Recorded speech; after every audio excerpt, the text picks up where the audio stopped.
I'm Rebecca Hastings, 32.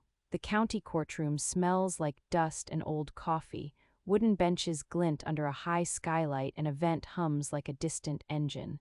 Judge Naomi Patel sits high and steady. Helen Hastings, my mom, is in the front row. Edward Hastings, my dad, looks at his hands. Ethan Hastings, my brother, shifts in his chair. Jenna Brooks, the court clerk, waits with a remote. Samir Shah, the bank manager, has his printouts ready. Leela Grant, the property manager, leans forward with a thumb through her notes. I stand at the counsel table with a squared folder of exhibits. I nod to Jenna. The hall camera clip plays on cue and the frame freezes on a spare key turning, a hand sliding through my brass mail slot. I clear my throat and speak. You said family means sharing. Today I am sharing. Before I tell you the whole story, tell me where you're listening from in the comments. I see everyone. Hit subscribe and switch on notifications for more stories where people stop surrendering. This ends with my family answering for theft in a packed courtroom. They always gave me the simplest job: be reliable. I learned early that reliability lubricates a household. I drove my brother to soccer, fixed the broken sink, took dishes to the sink at midnight so the kitchen looked good for guests. Mom praised my sacrifice in the same breath she called me a good girl. Saying no was labeled selfishness, as if taking care of myself threatened the whole family. Dad would smooth whatever happened. He'd say, "Let it go," and move to another subject so the room stayed quiet. Ethan got a pass. He was spirited, which meant his slips were charming and mine were proof I had an attitude. The lesson I took was blunt: keep everyone comfortable, even when it costs me. That lesson fit into my bones like a belt. I kept my head down, learned to do more while asking for less, and kept a running mental tally of favors owed that never materialized. I became the person who shows up, who finishes what others start, who pays the extra cost in sweat and time so the social engine keeps running. It felt like an honor for a long while, until it stopped feeling like being seen and started feeling like being eaten. Holidays revealed what that invisible labor really meant. I can still feel the heat from the oven when the house filled with relatives and voices got louder. I would stand with oven mitts dusted in flour and plate the roast, arrange vegetables just so, and press a napkin into someone else's hand as they stepped in front of the camera.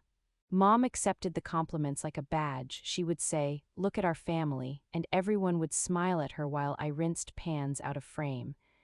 People loved to say team effort as they posed under the string lights, but team effort meant I had done the plating, the reheating, the last-minute run to the store.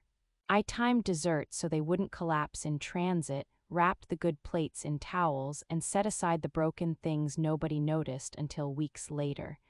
Children tugged sleeves, cousins needed rides. I learned to be everywhere at once and to vanish just before the applause. The invisible work became the price of being allowed in the room. If I wanted to stay at the table, I had to keep working for free. If I complained, I was accused of spoiling the mood, so I learned to smile and fold my anger into a neat napkin in my pocket. Praise and punishment ran in a loop so predictable I could set a clock by it. Do the extra thing and you got a nod, maybe a casual "good job" from Mom while she told the story later as if she had organized the whole afternoon. Push back and you received a lecture about gratitude. Dad's voice would slide in with "not worth it" or "keep the peace." Those phrases were small hammers. They broke my sentences before I could speak them. When I tried to claim space, when I wanted to say that I had plans or needed help, the room tightened. My resistance was framed as troublemaking. My insistence became evidence of an attitude problem. I swallowed my words so often their taste turned familiar, metallic and small. I memorized the cadence of their corrections and learned to preface anything I asked with an apology, like "I'm sorry to bother you, but..." Being useful kept me safe. Being seen invited correction. The reward for staying small was a kind of temporary calm, and the cost was my dignity. The loop taught me to equate usefulness with worth. It was a lesson I repeated so often it became a strategy. Do first, ask later, and never let the ask sound like a demand. That strategy worked until it stopped protecting me at all. The side effect was that my own achievements disappeared into the background noise of family life. An A in composition was another reason to ask me to proofread the cousin's college application. A scholarship became a footnote in a conversation about who would drive to the dentist that week. My successes were repurposed into service. Echoes of my pride were swallowed by the work it enabled. I became practiced at shrinking the shape of myself to fit around other people's needs. When I wanted something, time off, money for a class, recognition, I learned to frame it as a favor to them. If I take this weekend to study, I can cook extra for Sunday. The framing made them comfortable and kept me small but safe. It kept the house running, and I started to believe keeping things tidy and agreeable was my highest skill. When I turned 22, cleanliness and other people's praise had bought me enough muddy pots and unglamorous hours to start a plan. Cooking was more than my hobby. It was a map out of a pattern that demanded my labor without paying for my life. I started with a single hot plate and a dented pan, stirring soups at midnight and assembling boxes at dawn. The first clients were nurses who worked the night shift, a new mother who paid extra to skip shopping, a man in a bakery who wanted dinners he could heat after long, cold construction days. They wanted one thing: reliable food that tasted like someone had cared enough to finish the job. I had spent years finishing other people's jobs. Now I finished mine. I kept everything simple and honest. I learned food costs, portion sizes, and which dishes traveled well.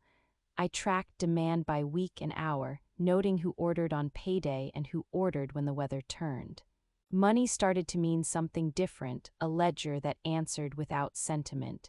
The receipts on the table felt cleaner than the nods at home. For the first time, a night's work paid my rent without a lecture attached. The pan and hot plate weren't glamorous, but they were mine. I began to breathe easier. Owning that routine meant I could stop borrowing attention from family and earn my own quiet. I built the business like I built anything that had to survive in a crowded house, with systems that left no room for shrugging.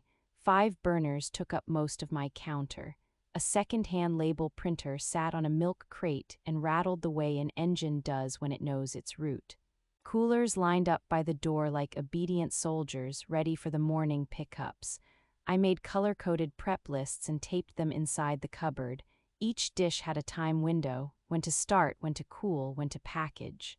I learned to seal cash pouches and photograph them before deposit, so a picture proved a fact that couldn't be argued away. I scheduled delivery windows deliberately so food never sat and never got cold. I started photographing every cash deposit and every mailed check before it left my hand. I developed a habit of writing the pickup time on the bag with a thick marker and taking a quick picture of the door number where the order was heading. My bookkeeping was obsessive at first, rough ledgers, then neat spreadsheets, and it became my fence against chaos. The routine felt like a promise I had made to myself at 22. No more depending on anyone whose love comes with a bill. The systems I made were simple and effective, and they were the scaffolding for the life I wanted to keep. The door and its brass mail slot were the border between my work and whatever the world thought it could take. I loved the soft thunk of the mail slot. It was the sound that said a check had arrived, a note had been posted, someone had held me in mind. Handwritten checks came folded in paper with stamps instead of apps, and I tucked the notes into a shoebox under the sink like small proofs of people's faith. The door itself was a thin line. On one side, my list of duties and exact times; on the other, the murky assumption that family could reach in whenever they wished. We had one spare key, meant for emergencies, declared aloud and hidden more quietly. "For emergencies," Mom would say, fingering the buttons on her cardigan, and I'd nod because in our house everything was a temporary, negotiable thing. The mail slot took on a new meaning as business grew. Checks and envelopes felt heavy with trust. I started carrying a spare key of my own in my apron pocket, though I kept it discreet. I learned where the shadow fell on my hallway floor at noon so I could spot a figure standing too long. I listened for the particular sound of the building's lobby door and could tell from its cadence if someone had lingered. The border was tiny, but it marked the place where giving had become taking. I began to guard it without saying the word out loud, folding a new kind of watchfulness into my routine. Mom used it as a shield. When I balked at handing over cash saved for a leaking sink or a new burner, she would say it and expect the recollection of family to wash my resistance away. Neighbors who celebrated us at potlucks would nod along, and Dad would add a soft, careful quiet to smooth the room. He believed peace was the highest currency. Mom believed that circulation was. I learned to recognize the phrase before it finished. The posture, the softening of her shoulders, the way she tilted her head as if offering me a view of myself that would make me step aside. In practice, it taught me to justify losses as contributions and left me with less than I thought I had earned. I adopted the phrase like a foreign language and became fluent in translating my anger into accommodation. Dad's version of peace came wrapped in small commands. "Let it go," he'd murmur, half to himself and half to the room, as if the sound could dissipate bad feelings like steam from a pot. He didn't raise his voice or scold. He applied calm with a steadying hand that suggested anything larger was unseemly. His peace was the kind that valued a quiet room more than a correct account. When Mom took the spare key or suggested helping by moving funds around, Dad would smile that weary smile and say, "Not worth it." The message landed like a soft blow. Choose comfort over argument, pick the smooth path even if it means swallowing a hard truth. For years I did. I picked the smooth path because the alternative was a family torn up in a small apartment, voices sharp at the edge, and me labeled as the troublemaker. Choosing peace became a habit that cost me in increments, my savings, my time, my voice. The house learned to read me. If I stayed still, nothing would explode. If I spoke up, I would be the noise that broke the pattern. I learned to be quiet and to sanitize my feelings until they looked tidy on a shelf. I started measuring things differently the night I decided to keep proof. Small notches in my habit grew into a private catalog. Dates of favors, times I dropped what I was doing to pick up Ethan from somewhere, notes about when Mom reached for my wallet. I kept receipts, photographs, and a mental map of incidents that felt like thefts even when they were called help. The quiet shift was not cinematic. It was a series of tiny decisions where I stopped pretending nothing had happened. I stopped expecting someone to notice the missing check or the envelope gone from the lobby bench. Instead of arguing, I began recording. Instead of calling Dad in the moment, I made a note. The new practice made me feel less hysterical and more credible. When people gaslighted me, "Oh, Rebecca, you always exaggerate," I had a dated entry or a photo. When Mom said, "We only did what families do," I kept the ledger that said otherwise. The shift inside me was less rage than arithmetic, proof as armor. I would not be the person who only remembered feelings. I would be the person with paper, timestamps, and a camera that could show the hand slipping through the mail slot. That quietness was not surrender, it was a strategy. I was learning how to turn the household language of sharing into something that could be measured, presented, and finally adjudicated. The Tuesday it began to unravel for me is a morning I can still taste. The call came early, when the city smelled like rain on hot pavement and my inbox was full of orders scheduled for noon pickups.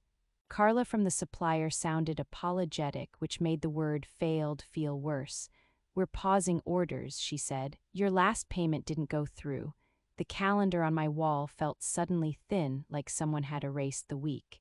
Clients would be expecting their dinners at precise times, nurses finishing night shifts, the new mom who counted on my lasagna, the construction foreman who ate the same chili every Thursday. I tapped my phone, pulled up the account, and saw a pending invoice turned red. My stomach dropped into the sink full of dishes. I went to the bank because my system always leaves no room for surprises. At the branch, the fluorescent light seemed too bright, the paper smelled too sharp. I watched the teller's face as she scrolled through the ledger. There was the line that didn't belong. Withdrawals listed with in-person access, transfers that read like someone with permission had signed them off. The numbers didn't add up to a typo. My mouth went dry and my hands found each other at my waist. I could feel the kitchen at home, pots cooling on the counter, labels on the table like ghosts. The pause in Carla's tone had settled on me. This was no mistake that could be smoothed over with an apology. Whatever had happened, it had been allowed. The rest of the morning narrowed to a sequence of tasks as if I were operating on a machine. Call backs, check ledgers, walk to the building manager's office, think in terms of timestamps. The feeling was not just fear. It was the cold practicality of a person who had worked for years to make sure everything could be accounted for. Now I would have to prove that what I had was mine. Samir Shah, the branch manager, came over and spoke quietly as we moved to a small meeting room. He pointed out a series of transfers that drained funds in neat increments and an ATM withdrawal that matched the time my phone said someone had buzzed my building. The math was clinical and ruthless. Payables, reserves, and the buffer I kept for emergencies all gone. Shame warmed my neck like a sun lamp. There was a flavor to it, metallic and cheap. But after the first hot wash of embarrassment, I felt the cool, usable clarity that always follows a practical problem. List what is missing, collect timestamps, preserve everything. I took a photo of the printed page, then asked Samir for a certified copy. He nodded and made a call. When I left the bank, my hands were steady enough to hold my coffee, but my mind was cataloging. Receipts to pull, accounts to open, who had access and when. The work began before the panic ended. I was back at my apartment when I heard the key turn. It was the kind of key sound that reaches into your bones, metal on metal, a soft push as the lock found its place. The door opened and Mom stepped in like she had always stepped in, arms full of tote bags, the smell of lemon-scented cleaner in her coat. She scanned the kitchen with the practiced eye of a hostess inspecting a room for guests. The word family hung between us like a coat. Family means sharing, she said the way she had for years, the phrase a soft, practiced thing she used to close arguments. Her voice was warm and casual. I could see her take in the empty counters, the open ledger on the table, the labels I had printed and left to dry. She did not look surprised. She walked over to the computer without asking, fingers passing over the keyboard as if she had that right. I felt the air in the room get small. I wanted to help you get organized, she said, as if her presence explained everything. Her hands moved through drawers, tidying a space she had not been invited to sort. My mouth found the words, but they came out measured. Did you, I began, and she cut me off gently like a person who doesn't want to wake a sleeping child. We thought you'd appreciate it, she said. The explanation should have been thin, but she laid it on thick with stories of how she'd handled our household finances when Dad was busy, how she'd always known best. Her tone softened the edges of the theft into a helping gesture. It was both infuriating and familiar. I closed the laptop, turned off the screen, and watched her move like someone rearranging facts to make a room more comfortable. She reframed what she had done with the old, practiced language of generosity. When I tried to get through with, "Mom, my accounts," she smiled and said, "We just took what we needed to keep things steady." The words landed like a hand smoothing a rumpled tablecloth over evidence. She told stories about family members who pooled money to get someone through a rough patch. She reminded me of times we'd all helped each other. Her narrative was one where taking without asking became communal care. It was brave, and it had a kind of soft cruelty, to insist that care should not be documented but felt. I didn't argue. I listened and wrote the exact phrases down in my notebook, time, sentence, movement, because hearing the justification meant I could later show how the reason had been given. Ethan's texts started as jokes and then became a pattern. At first he would send a smiling emoji and say, "I grabbed it for you, R," as if that excused the absence. He popped into the lobby earlier in the morning than anyone else, timing the building's shift change so he could reach the bench before me. Margaret Avery, the neighbor across the hall, once stopped me on the stair and said she'd seen a young man picking up packages and leaving too quickly. She frowned when she said it. That small trouble in her face told me she had noticed more than she wanted to. The delivery bags were lighter when I opened them, and an envelope would be missing, a gratitude note, a small check folded neat and patient. One night I watched the peephole footage and saw Ethan slide a paper through under the bench as if he were an actor in a small, secret play. He hummed, picked at a sticker, and left, looking casual as a person who has rehearsed a role. His texts after those mornings were the strangest part. He would Venmo $15 and write, "Hope this helps, you're welcome." It read like proof, like a receipt for a theft. He sent pictures of himself holding up a dinner bag with a goofy grin captioned "Rescue Mission." The tone was performative, and it cut in a way that felt deliberate. Each early morning pickup made a hollow where trust had been. The lobby became a small arena where privilege and practice performed as habit. I started to time his arrivals, noting the exact minutes on my spiral. The pattern stitched itself into evidence as neat as any record. The joke landed on me like a damp rag. Mom listed favors from the past as if they were loans, rides, emergency cash, small kindnesses recast as capital. Ethan snuck looks my way and flashed a grin that tried to pass for innocence. Dad, who always wanted the quiet to hold, murmured something to Mom, "Do not make a scene," but he did not meet my eyes. The room had a sudden, tight focus. People who had eaten my food and praised it earlier now picked at their conversation, watching me as if this were a performance and my reaction the final act.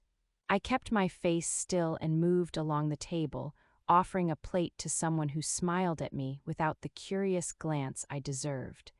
The heat rolled up my neck and then fell away into a cold that made my hands steady.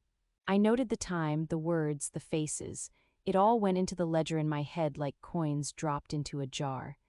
Later that evening, a donor, a quiet woman who had texted me months before and sent a handwritten check as a thank you for meals during a rough patch, stood up and asked, loud enough to cut through the patterned chatter, where her check had gone.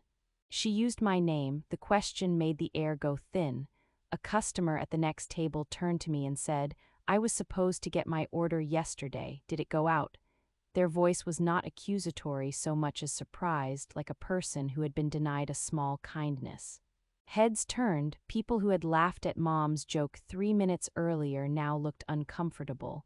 The donor's face flushed. She was embarrassed to have asked, but she kept looking at me as if I could answer.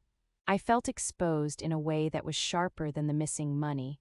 It was the way the room suddenly held me as the origin of a problem I had not caused. The thought that hit me hardest was how easily the missing check had become a public question when it was almost entirely private, like a wound turned out for inspection. I could have spoken then. I could have explained, loudly and messily, that the ledger showed where the money had gone, that checks and envelopes were not communal soup to be ladled out on a whim. I could have asked for the room's patience and demanded an apology. Instead, I did nothing. I set my tray down, thanked the woman for asking, and let the question hang. I left the room with my smile intact and my head full of dates and times. Back in the kitchen at home, the water ran hot over my hands as if I could wash the thickness of the evening away. I opened my spiral notebook, wrote the donor's name, the time, and the question. I counted the sequence of events like a slow breath. Potluck, Mom's public claim, donor's question, customer's missing order. Each line I wrote steadied me. Explaining in the moment felt like feeding an animal that would only learn to expect scraps. Doing nothing in front of them felt like withdrawing my presence from their buffet. I decided then to work in a different register, not noise but record, not argument but evidence. The community center where the next showdown would happen smelled of coffee and old varnish. Metal folding chairs scraped and squeaked against the linoleum as volunteers set up rows. I arrived early, carrying a Trident True casserole in an insulated carrier, the kind that kept food at a safe temperature without fuss. I chose a seat near the door deliberately because being near the exit made leaving a practiced motion, not an emotional break. I set my tray on my lap and watched people take their places. Mom arrived with that same host air, energetic and sure, scanning faces like someone judging a stage. Ethan drifted through the crowd with the easy look of a man who thinks small thefts are jokes.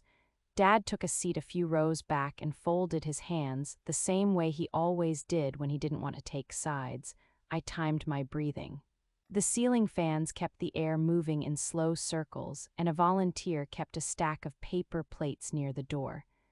I noticed little things, the way Mom's coat smelled of lemon cleaner, the way Ethan's laugh had a precise pitch he used when trying to make people look away, the faint scuff on Dad's shoe he never bothered to polish. I set my eyes on where the door met the wall. I watched the hallway in the sliver of light that bled through the window. My casserole was warm against my palms, its foil reflecting the overhead lights. I tasted salt on the back of my tongue and thought of deposit slips and missing checks. I had prepared the food the same way I always had, carefully, with labels on the underside of the carrier that read my name and the pickup time, so neither sentiment nor spectacle could touch what was true.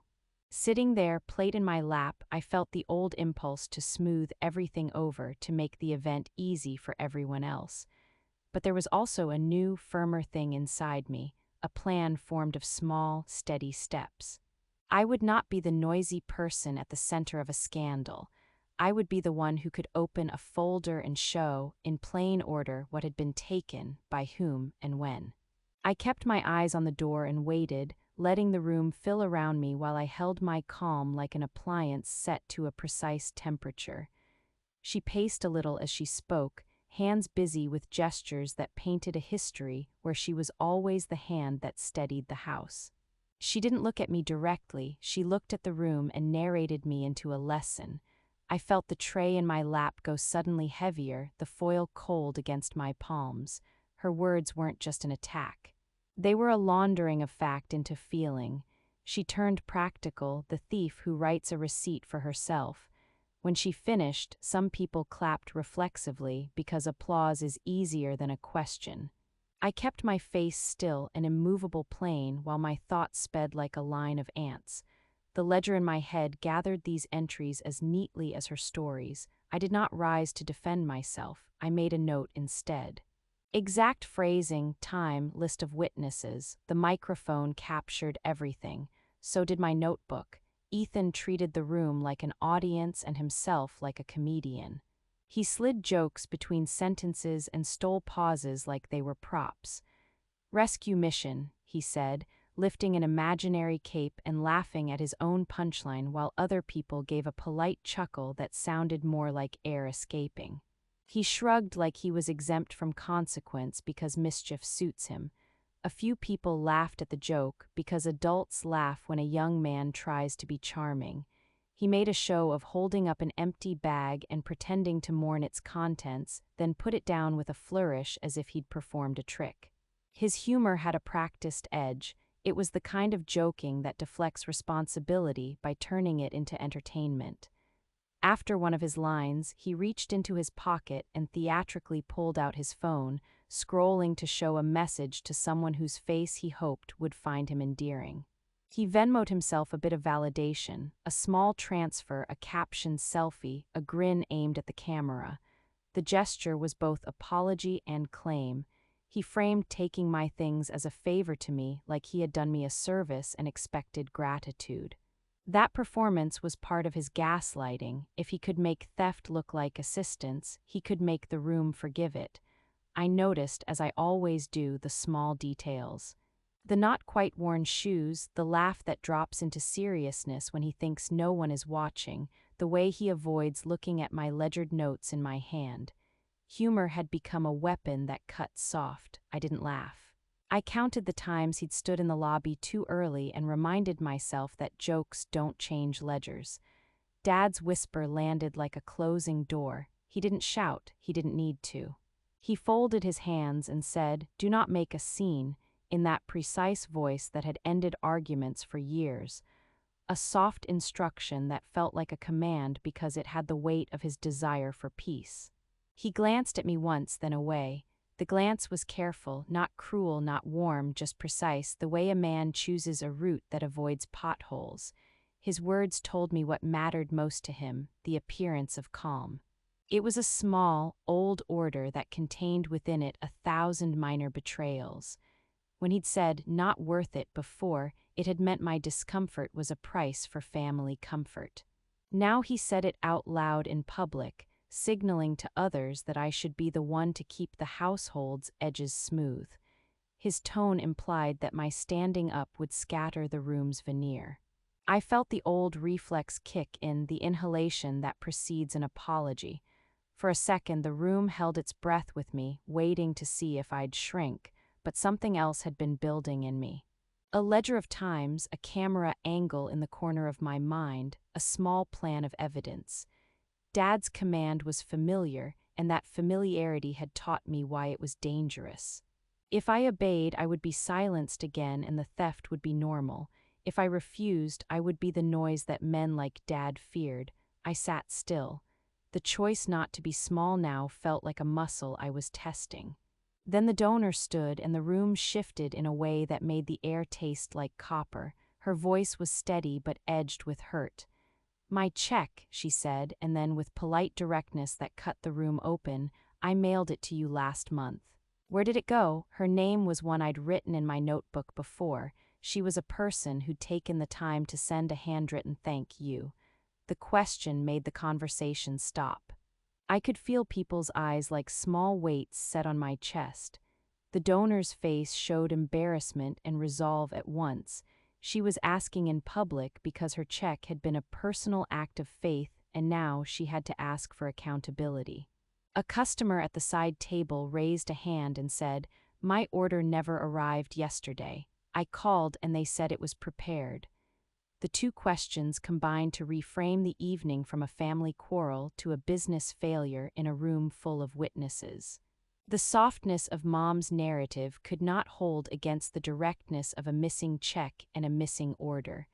For a moment, the room looked at me as if I was the center of a problem I hadn't caused. I felt the old urge to smooth everything, to offer apologies, to soothe. Instead, I opened my notebook and met the donor's eyes. I said simply, "Thank you for asking. I'll check my records and get back to you tonight." I wasn't promising an apology, I was promising an answer. My voice was calm and exact, and it made a small sound like a hinge settling. That hinge would carry me through the next steps. As the steam cleared, something in me collected into a shape that was not revenge as cartoon fury, but a plan with angles and steps. The embarrassment cooled into something hard and clear. I pictured the spare key on my mother's ring, the easy smile that disguised taking, the way Dad chose a tidy silence over truth. I felt a quiet like ice settling over an old wound, not to numb it but to stop it from bleeding into my life any further. The next moves were practical and deliberately unromantic. Accounts to open, cameras to place, ledgers to tidy. I slept poorly, waking with packing lists and bank branch names in my head. The ice did not make me brittle. It made me precise. I went straight to a different bank branch and opened a new business account with my full attention turned into details. I wanted a spine for the business that no one in my household could bend. The teller wrote down my information carefully while I kept my own copy of every form. I chose a different street because familiarity makes it easier for people to reach in. I asked for in-person pickup of the debit and deposit cards and set a rule aloud to the bank officer: no mailed cards, no convenience. I split funds into separate buckets on paper as soon as the account showed a balance, one for operating expenses, one for taxes, and one reserve that was ring-fenced for emergencies. I set balance alerts to send emails and text messages for any movement above a small threshold so I could see activity as it happened. I photographed every deposit pouch before sealing it and stored the images on a portable hard drive I kept in my bag. I made a habit of taking the cash bag to the bank teller in person and handing it over with a note of the contents. I asked for a certified printout of the account activity each month and asked Samir Shah, the branch manager, to flag any attempted deposits from odd sources. He agreed to send a courtesy hold on large deposits until I could confirm them in person. The new banking spine was not theatrical, it was boring, repetitive, and almost rude in its thoroughness. It felt like putting on a suit of invisible links that would not be taken off by sentiment. Deliveries had to be locked down the way the accounts were. I moved pickups to secure locker systems where codes rotate every delivery and no one could just walk in and collect an envelope. I signed up for services that allowed timed pickups and required a signature or code change at the counter. For local customers, I started offering scheduled windows with a confirmation text and a photograph of the bag at the door at the time of deposit. I asked delivery drivers to leave items in designated lockers behind a code and kept a master log of who picked up and when. I printed handoff sheets that showed the customer's name, order number, and time stamp, and I had customers sign on a line and either photograph that page or text me a confirmation. For envelopes and donor checks, I stopped using the lobby bench. I began moving mail to a private pickup locker at the post office where I had a key code only I knew. For certain donors, I asked that checks be sent to a post office box with my name clearly printed on the envelope. I noted the tracking numbers and photographed each envelope before mailing or after receipt. I told my customer base plainly that I was changing the pickup process for everyone's security and gave them step-by-step instructions. Most people appreciated the clarity. A few grumbled, but clarity beats the old fuzzy kindness that let trust be taken as common goods. I kept backups of the handoff logs on 2 separate drives, one I left at a friend's apartment in another neighborhood. Then I set up cameras. I bought a no-frills indoor camera and a peephole adapter with a wide-angle lens and placed them on deliberate points. One inside aimed at the brass mail slot and the door lock, another angled low to catch hands reaching under the mail bench, and a third focused on the little hallway window that shows when someone lingers at the lobby door. I mounted the door camera high enough that it could see the key turn and the hand slip through the slot without being in anyone's line of sight, because obvious cameras get stories attached to them, subtle ones record facts. I calibrated motion sensitivity so it didn't ping every time the building's cat passed but would wake for the heavier movements of a person. I tested with a timer, opening the door at different speeds, slipping paper through the slot, and checking the footage for clarity. Time stamps mattered more than anything. I synced camera clocks with my phone every morning and cross-checked them against the postal delivery windows. I ran test clips and saved copies to a fresh external hard drive labeled by date. I kept the original footage intact and created copies for working with so nothing would be accidentally overwritten. I watched the test files at different speeds, pausing on the frames where fingers reached and keys turned, noting the micro motions like wrist rotation and the angle of the hand. The camera's grain caught the curve of a knuckle and the exact second the latch moved. I felt a quiet satisfaction as if the cameras were small, patient witnesses that would not forget. I tucked the drives into a locked drawer and wrote the serial numbers in my notebook. The work was technical and dull in the best way, proof being gathered one snapshot at a time. I ran those tests at different times until I could predict how the camera would perform at dawn, mid-morning, and dusk. I shook the camera gently and watched how much vibration blurred a frame. I adjusted the mount until the image held steady. I wanted the evidence to be dull, not cinematic, no heroism, just fact.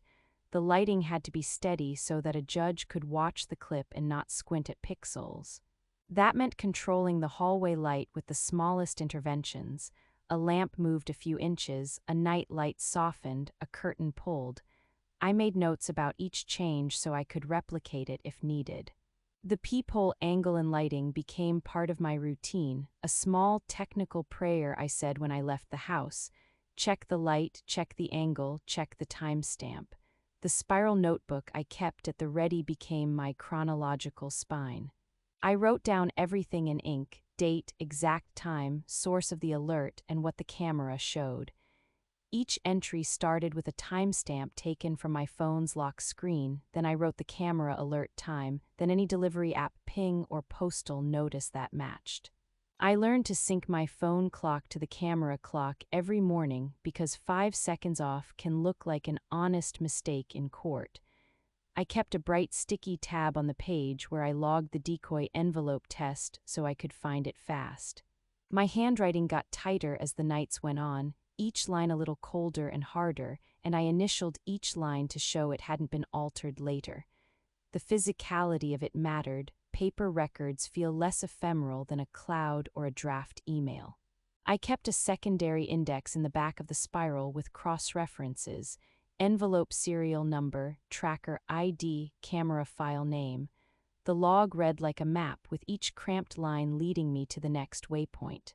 Every morning I sat with the spiral and ran through the list aloud, syncing times to the camera footage and post-office delivery windows. I set my phone to mark the seconds and wrote those down too. On days when the building's lobby was busy, I'd add witness notes about who I'd seen on the stairwell or the time the superintendent told me he'd noticed someone loitering. My log became a habit: coffee, camera check, clock sync, ink. I liked the rhythm of it. It made me feel like a professional doing due diligence, not a betrayed daughter clinging to scraps. Getting the lobby footage meant convincing Leela Grant, the property manager, that I had a right to see what happened on her watch. I emailed Leela with polite, steady language and attached the times from my log that matched the weeks I was missing items. She responded with a mix of bureaucratic caution and human curiosity. When I asked for the specific time windows, she pulled the clips and labeled them for me. She was practical and efficient, and I could tell from her notes she had the kinds of files that property managers keep for a living. Clip names, time ranges, camera identifiers. She gave me copies on a thumb drive and stamped them with her access log. I watched the lobby footage and felt my throat tighten when I saw Ethan's quick shoulders and the way Mom lingered at the front desk in a clip I hadn't been able to capture from my peephole. Leela's footage showed the broader choreography of people moving through the space: a man with a crate, a woman with a stroller, someone who waited just long enough at the bench. It put my door clips into context. Leela printed a short, signed note confirming the clip times and the cameras those clips came from. I kept that note with the thumb drive and made 2 copies of the files, one on a hard drive at my apartment and one I stored at a friend's place across town. Leela's help wasn't sentimental, it was documentation. Her stamp on the files made them official in a way a home recording could not be. I learned to treat every person I enlisted as a link in a chain. Their part had to be verifiable. Property managers are used to requests like mine, and they speak the language of time codes and camera IDs, which made Leela an ally in evidence, not an ally in emotion. I archived texts and screenshots the way an archivist saves letters. Ethan's messages, where he joked about helping and sent a small electronic payment, were precious because they read like admissions disguised as humor. I exported the thread as a portable document format file, printed it, and wrote the case date on the corner. I took screenshots of delivery app alerts, of the supplier's payment failed email, and of the donor's check image before it disappeared. For each screenshot, I saved an original file and then a copy with a time-stamped file name I controlled. I used my phone's screenshot tool and the app's own export conversation feature when available, because different sources sometimes show different timestamps and redundancy matters. I also took photos of the Venmo receipt and circled the $15 transfer that was sent with the joke message. I printed the payment confirmation and taped it into my spiral next to the date it arrived, so I could flip to a page and have both digital and analog proof. For texts, I didn't trust the chat to stay intact. I backed them up to a cloud folder that I then downloaded to an external drive. I kept a hash of the file names and dates in my log. The small acts of saving felt bureaucratic and oddly ceremonial. Export, print, initial, store. They made the evidence heavier and harder to dismiss as memory or malice. When I closed my laptop at night, I could feel the weight of the files like weight in my pocket, a certainty that would travel when I had to. I treated the decoy like a piece of theater that needed perfect props. I labeled the outside of the padded mailer with a fake return address that matched a donor neighborhood so it would pass casual scrutiny, and I sealed the envelope with a strip of tape I photographed before sticking it shut.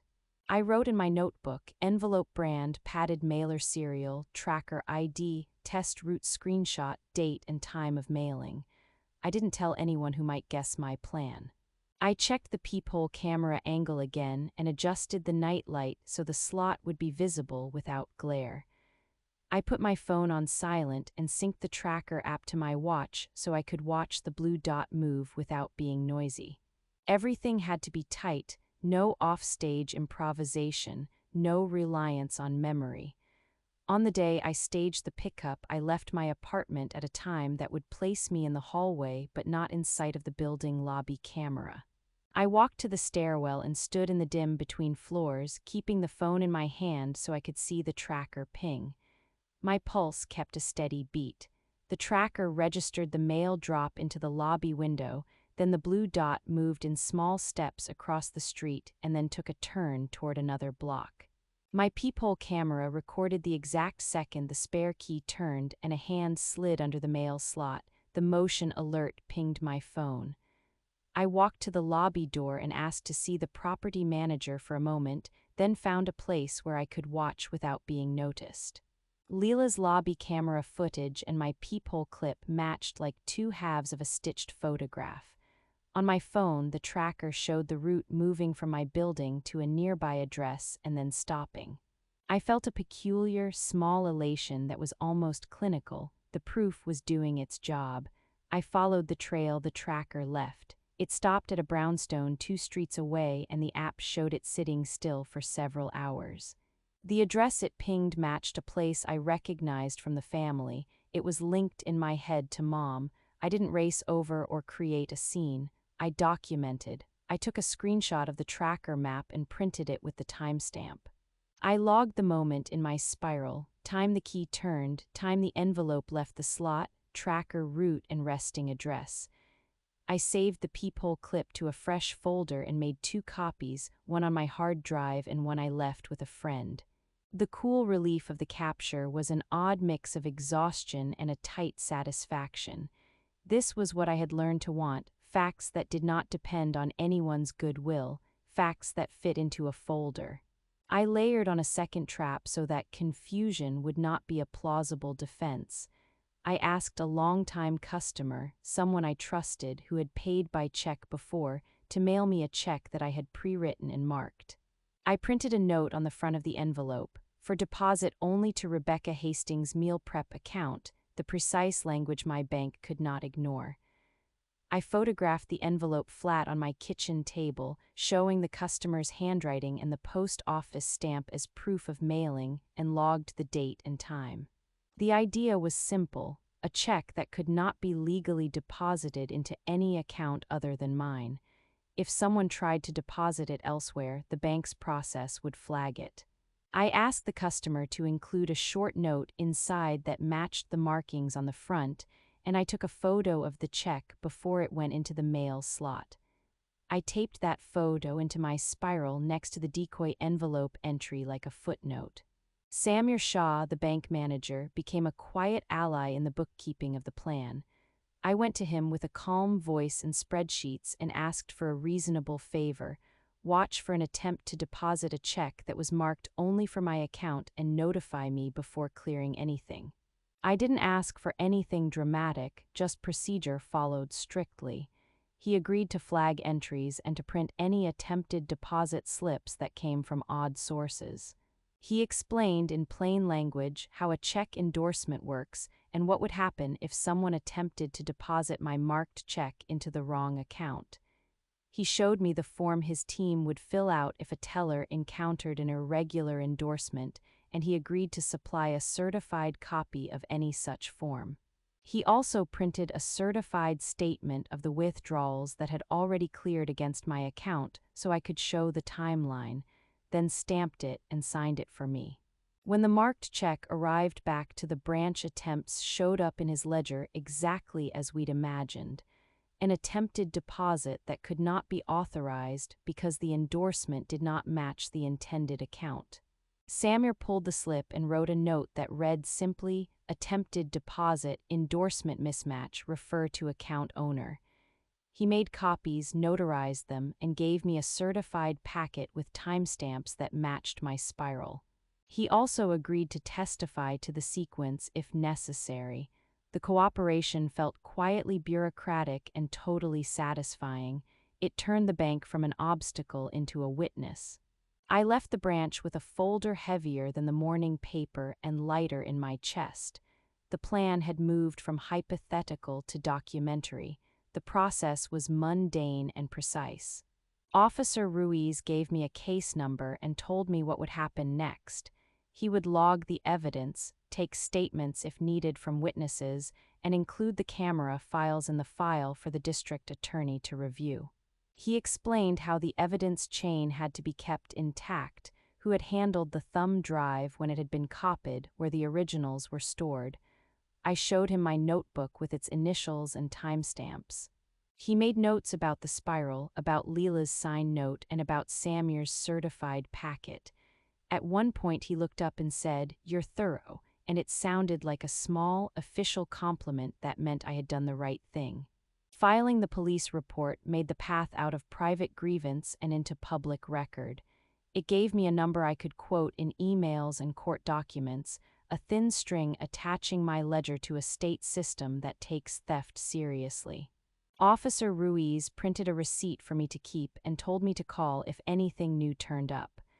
I left precinct paperwork in a neat stack in my bag and felt, for the first time since the checks vanished, like there was a paper road I could follow to a resolution. Turning the collected evidence into action required legal steps I had to learn quickly. I met with a small civil attorney recommended by a friend, and we drafted a complaint that asked for stolen funds, business losses, and punitive damages because this was not a one-off mistake but a pattern. We petitioned for a temporary restraining order that would require the surrender of any keys to my building, prevent contact with my customers or suppliers, and freeze any accounts Mom or Ethan had access to that might contain my business funds. The attorney prepared subpoenas for the bank records and for building footage covering the dates in my log. Each subpoena had to be specific: camera identifiers, date ranges, file formats. The legal language was plain and blunt because nuance in court can be an opening for denial. We filed the civil claim in county court and requested emergency relief while discovery moved forward. I asked for restitution schedules and spelled out wage garnishment as a fallback if direct repayment didn't occur. My attorney explained the practicalities, how a judgment could be enforced, the timeline for seizure of assets, and the limits of certain remedies, but the documents we filed were simple in tone. Facts, demands, and attachments. I learned to ask for what I wanted without theater: keys surrendered, accounts separated, and repayment ordered. The legal filings felt like another ledger, a public one, with deadlines and official stamps that would not be erased by a story at a potluck. Preparation for court became a daily discipline. I rehearsed how I would speak, not to vent but to be exact. My attorney walked me through the sequence of exhibits: first the door clip, then the lobby footage, the tracker map, the bank statements, the texts, and finally the sworn statements from Leila, Samir, and Margaret. I practiced the order with the folded folder in my hands, touching each tab in the sequence I would present it so muscle memory would guide me if nerves did not. I wrote a short, unemotional opening line and repeated it until it felt like a fact I could state without heat. I timed the words. I practiced standing, turning to the clerk, and nodding without sounding rehearsed. I disciplined the rest of my life to support the performance. I slept on a schedule, ate simply, and stretched in the mornings so my shoulders didn't lock under stress. I avoided social media debates and the urge to post a dramatic excerpt. The internet rewards noise, not accuracy. I set a rule for myself: do not discuss the case with anyone who could leak emotions into evidence. When I rehearsed with my attorney, he would ask me questions that might be embarrassing in public, and I would answer with dates and document references. The goal was not to be cold, it was to be accurate. Emotional discipline was practical. It kept testimony credible and kept the court's attention on the facts rather than on performance. The morning I returned to the courtroom where this had first begun to feel possible, the room smelled of the same old coffee and wood polish. Judge Naomi Patel, the judge, sat behind the bench, smaller than she looked on paper but with a presence that made silence feel like structure. Jenna Brooks, the court clerk, sat with the remote and a stack of exhibits at hand. The benches were filling. The scrape of shoes and the soft rustle of papers made a rhythm that focused me. I stood at the counsel table with the folder I had moved heaven and habit to assemble. Leela sat in the gallery with her note. Samir had printed copies of the bank files. Officer Daniel Ruiz carried his incident report, and Margaret Avery, who had watched Ethan's early arrivals, had come to support what she'd seen. I chose the order of exhibits beforehand and kept the sequence in my hand like a tactile map. I waited until Jenna cued the first clip and watched the judge's reaction like a person observing an instrument respond. I had practiced standing when asked and remaining seated when I was not, because every lift of my chin could be read. The courtroom was full of people whose opinions had once shaped my life in ways that hurt me. Now those opinions were witnesses to what my folder could prove. I breathed precisely and felt the long months of quiet work settle into a single, coherent motion. The rest, I knew, depended on how exact I could be. People in the gallery shifted. Mom's fingers fidgeted with the edge of her sleeve. Ethan's jaw went tight. The clip ended and I did not speak. The picture had done what words could not, reduced a story into a fact. I felt a small, private relief because the evidence matched my log and my dates. My hand found the folder at my side, and my index finger rested on the tab labeled door clip. I had learned that silence in court is not absence. It is a place where the truth can be heard plainly if you let it. Exhibit 2 combined lobby footage and the tracker map. The lobby clip showed a young man, his posture exactly as I'd noted, a quickness in his steps, picking up a stack of parcels and moving off before others could claim them. Leela Grant's clip overlapped mine, giving the whole action a wider frame. The way he timed the elevator, the seconds he waited at the bench, the casual glance he cast as if to make sure no one noticed. Then the screen shifted to the tracker route, a thin blue line that left the building and threaded toward an address 2 streets away. Jenna paused the map on the destination. The overlay named the street and the number, and my pulse beat in rhythm with those digital dots. The map and the clip fit together like 2 pieces of a puzzle that had been stubbornly refusing to connect until you turned them just so. When the gallery watched the route stop at an address that belonged to my family, the room hummed with a new kind of attention. The technical evidence felt boring and incontrovertible, no melodrama, just a path and a person. That combination took what had been gossip in the hall and made it an ordinary, undeniable fact. I let the images sit there while I checked that my spiral, my printouts, and my certified bank copies were in order. It was deliberate, like setting plates on a table in the right sequence so the room knows what to eat first. The witnesses I called were people whose words made the clips human without changing the facts.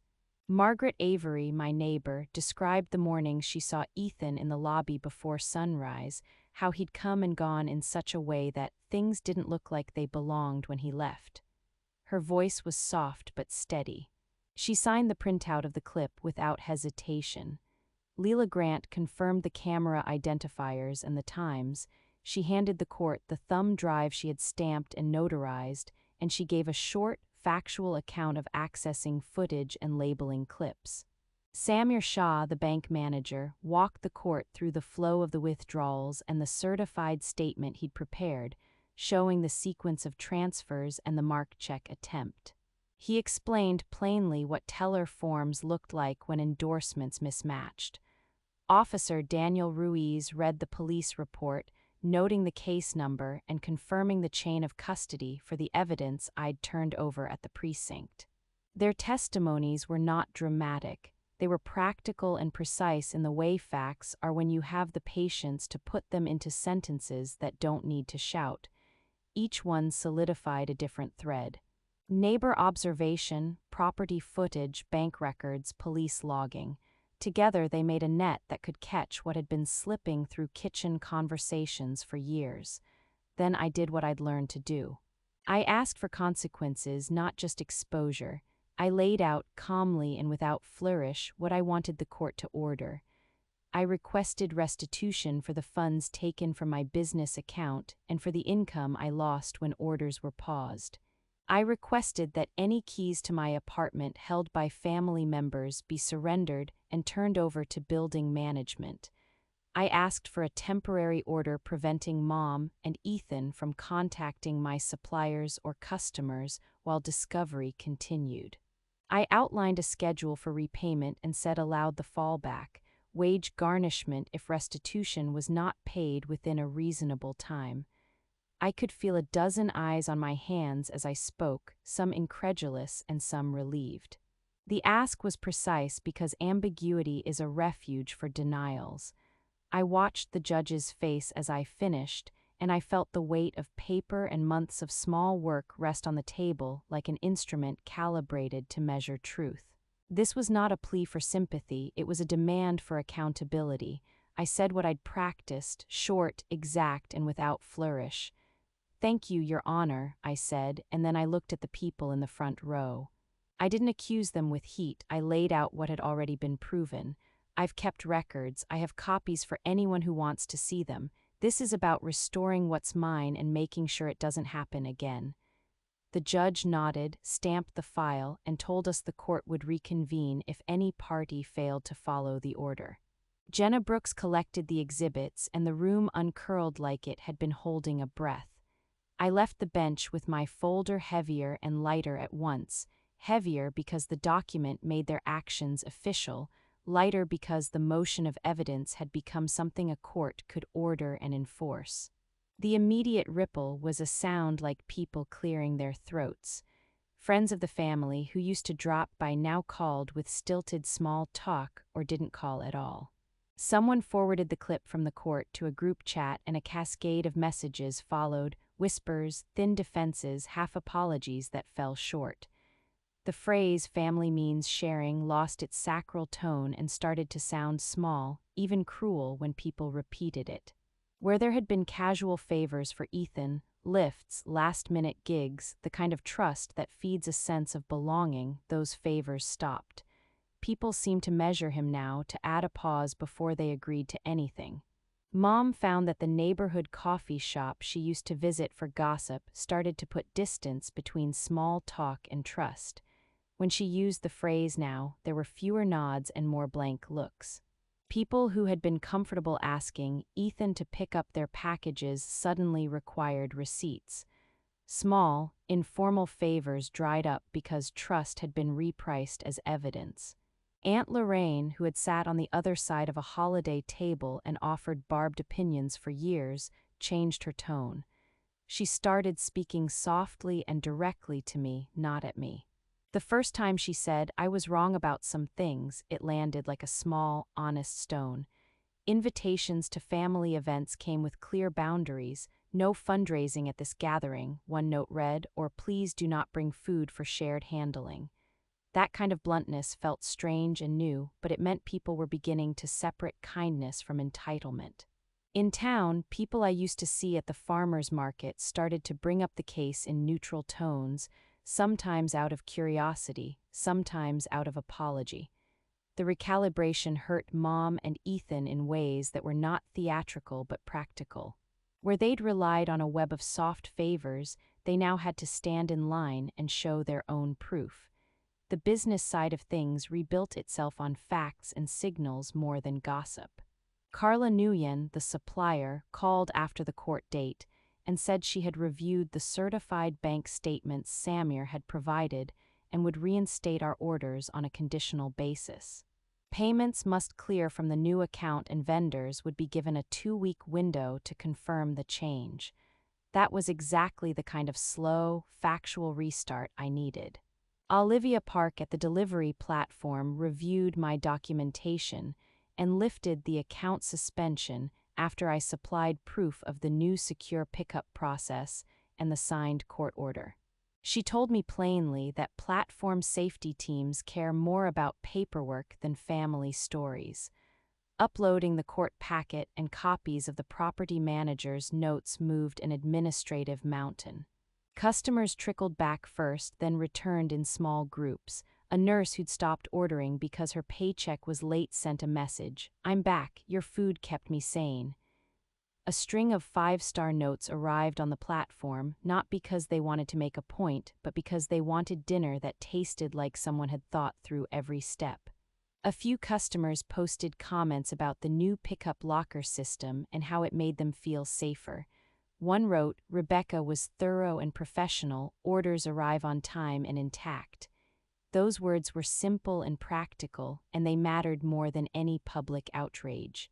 I reached out to a couple of longtime clients privately, explaining the new protocols, locker codes, photographed handoffs, confirmed checks, and most of them were relieved. They told me they didn't like drama. They liked meals that arrived hot and were worth the price.